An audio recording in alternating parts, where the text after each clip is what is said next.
Oh, yeah. Be sure and cue the global warming freaks because they're going to start coming out this week, and they always do. It's summertime, Brother Johnny B. Exactly. That's always my answer to them. It's so hot. Yeah, it's called July. Triple-digit heat indices. Get ready because they're going to come out and say oceans are boiling. It's 6:37. Good morning. You're listening to Nashville's Morning News. Johnny B sitting in for Dan Mandis. He will return on Monday. We're looking forward to having him back. And you still have me with Ken Weaver and Jeff Melanoff and you. And you can join us, 615-737-9986. That's the Members Nutrition Super Text line. And watch us as well on Big Super Talk TV on YouTube, Facebook, Twitter, and 997WTN.com. And also listen to us on the radio, of course. And if you have, you can also download some apps, including ours, and you can put it on your phone and listen to us anywhere you are. It'll happen. We were talking about illegal immigration last hour and had a great super text at 13:03. He said, Johnny, remember when Phil Valentine was on Sean Hannity and he said illegals voted then? And Hannity had no idea. And to break in here, it wasn't just Sean Hannity. It was another guy on there as well, a Fox News reporter or column. I forget what he did there. But Peter Johnson. I remember Peter Johnson was just giving Phil down the road that illegals can't vote. Don't say can't so quick. But anyway, when you were talking about the Valentine Bozeman duo, when we were going on the Alaska cruise with WTN, I asked Phil where Johnny B was. Well, actually, it did start out that I was supposed to go on that cruise. Yeah. But, and I really can't talk about it, but they took me off of it for some reason. Didn't you get banned in Alaska? I think I got banned in Alaska. Yeah. I think Sarah Palin thought I was just too good looking. I think yes, sir. That's what happened. I was going to ask, what did you do in Alaska? But I guess that answered my question. No, that wasn't it. But anyway,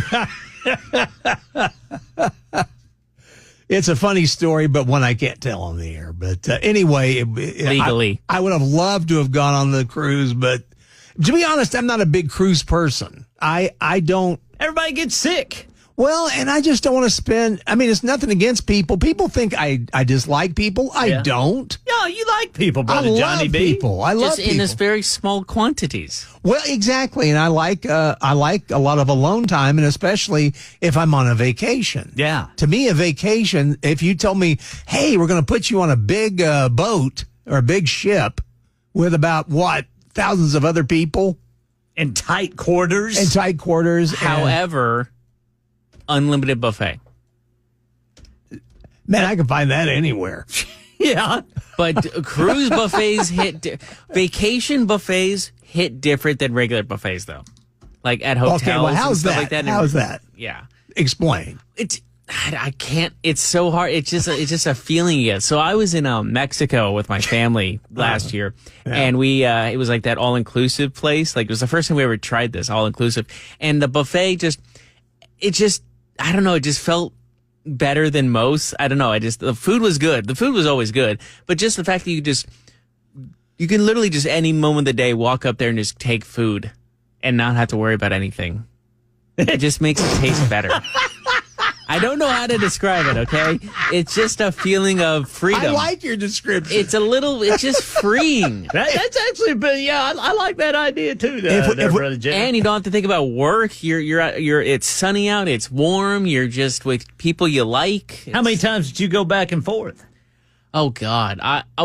Probably twice but there are two humongous plates. Yeah.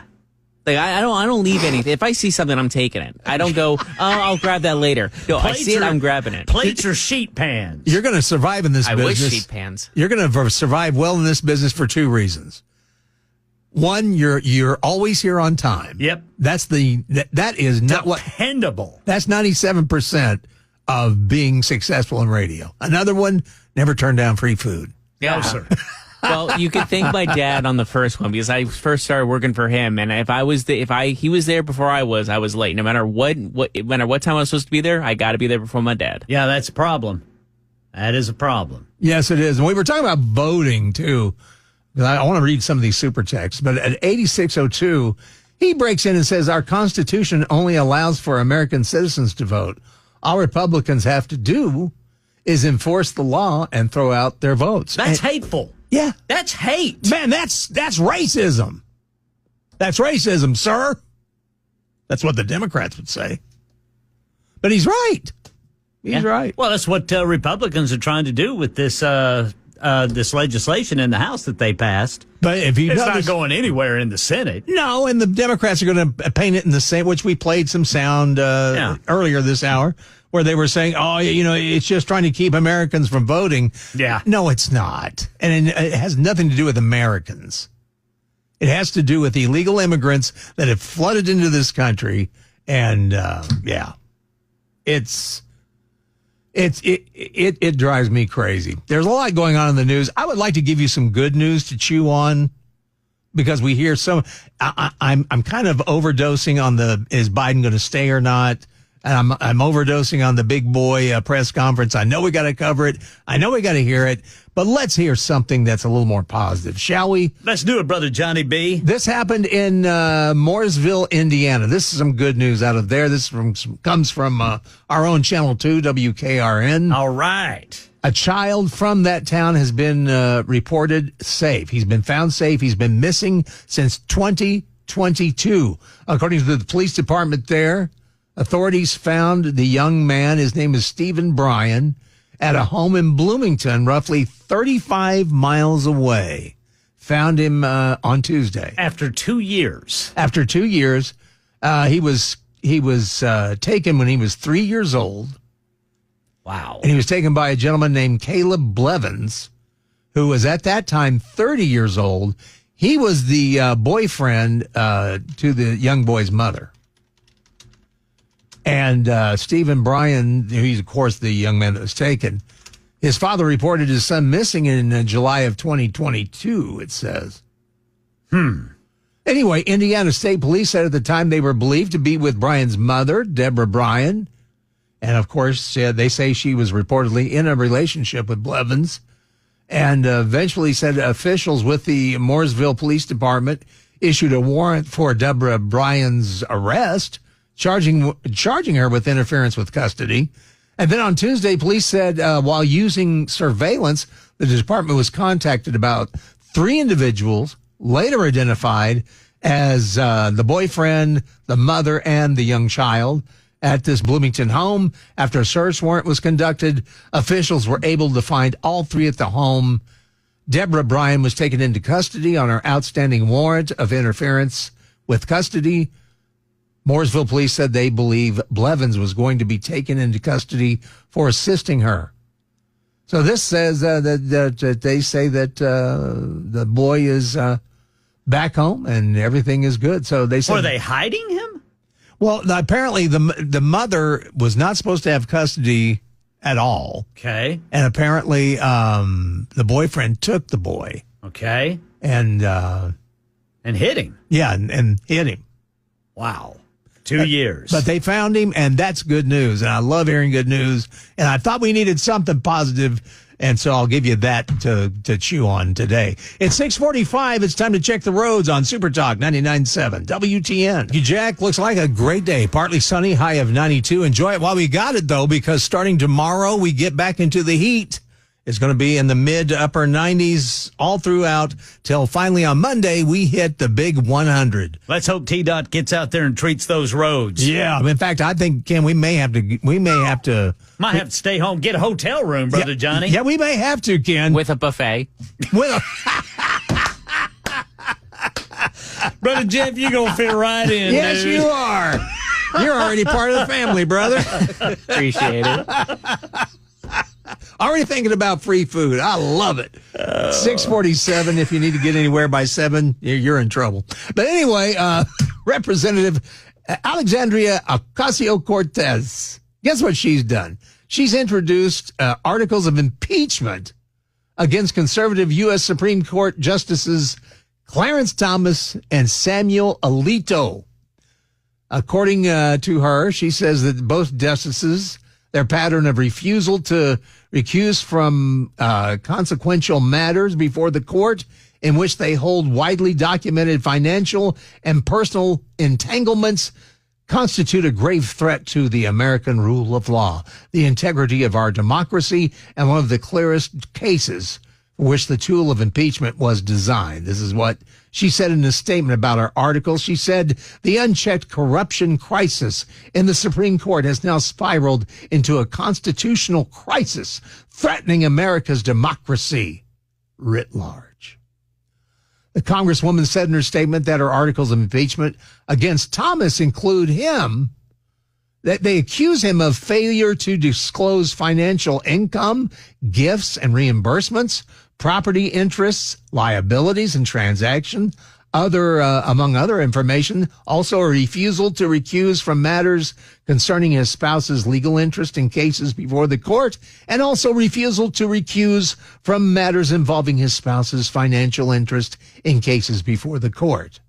And, of course, when it comes to Alito, she accuses him of refusal to recuse from cases which he had a personal bias or prejudice concerning a party in cases before the court. Boy, this is very legalese. Or failed to disclose financial income, gifts and reimbursements, property interests, liabilities and transactions, among other information. She also noted that she and Representative Jamie Raskin, Democrat, of course, from Maryland, hosted an oversight roundtable on June 11th to discuss corruption in the court, and said that on June 20th, they wrote a letter to Chief Justice John Roberts to ask what immediate action he would take to restore public trust in the court amidst several ethical conflicts. Lawmakers also on June 25th introduced legislation called the High Court Gift Ban Act, which prohibits Supreme Court justices from receiving gifts valued at more than $50, bringing them in line with lawmakers and other federal officials. I have no problem with that. Her action also comes after Senators Sheldon Whitehouse, Democrat from Rhode Island, and Ron Wyden, Democrat from Oregon, called on U.S. Attorney General Merrick Garland, boy, there's a stand-up guy, to appoint a special counsel to investigate whether Thomas broke federal ethics and tax laws. Yeah, I don't know, but if I were Justice Thomas, I'd be very tempted to cry out racism. I really would. I don't think it's going to go past, though. It's not. Oh, I don't either. I think Republicans will obviously block this. Oh, sure they will. But if I were Clarence Thomas, why not? Why not play the game? Why not? I'm tired of anybody on the right never defending themselves, never saying anything. So, the left uses it constantly. Why can't we? So why can't Justice Thomas use that? It's racism. It's wrong. Also, you may want to get ready and, get everything ready for a big wedding. Yeah, that's right. We've got the power couple, the new power couple. Have you heard who's gotten engaged? Oh, yeah. Huma Abedin and Alex Soros, George Soros' son. They are now engaged, and they'll be your new Democrat power couple, and we'll hear so much more about them in the news. Get ready. We've got a lot more to cover. It's coming up at 7:05. Be sure and be here for that. Plus, we've got news coming up at 7 o'clock with Ken Weaver. Ken, what's coming up?